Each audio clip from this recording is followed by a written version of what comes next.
Hi, welcome to my channel. అందరికీ పేరు పేరున హ్యాపీ దివాళీ అండి.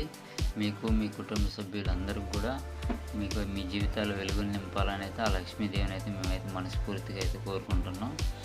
ఓకేనా? అట్లానే ఈరోజు ఫుల్ వీడియో కూడా ఉంటుంది. దీపావళి స్పెషల్ అంటే పూజ ఎట్లా జరిగింది అవన్నీ కూడా మీకు క్లియర్గా అయితే ఎక్స్ప్లెయిన్ చేసామండి. మీ ఇంట్లో కూడా పూజ ఎట్లా జరిగింది అనేది కూడా మాకు కామెంట్ చేయండి.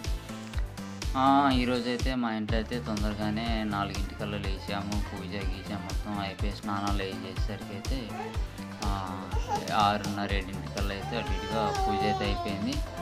అట్లానే ఇగో ప్రసాదాలు అయితే తింటున్నారు ఈ పిల్లలు. పక్కన పిల్లగాలు ఇగో సహస్ర కూడా ఇక్కడే ఉంది. పూజ చేసేసి అయితే బయటికి వెళ్ళి అడిపించుకొని ప్రసాదం ఉంటుంది కదా అవన్నీ పిల్లగాళ్ళకి అయితే పెడుతుంది. ఓకేనా? మన ఫుల్ వీడియో ఉంది, కొంచెం మన ఛానల్ సబ్స్క్రైబ్ చేయండి బ్రో. ఈరోజు మీరు దీపావళి కూడా ఎలా సెలబ్రేట్ చేసుకుంటున్నారో కూడా మనకు కామెంట్ చేయండి. Thank you for watching. Bye.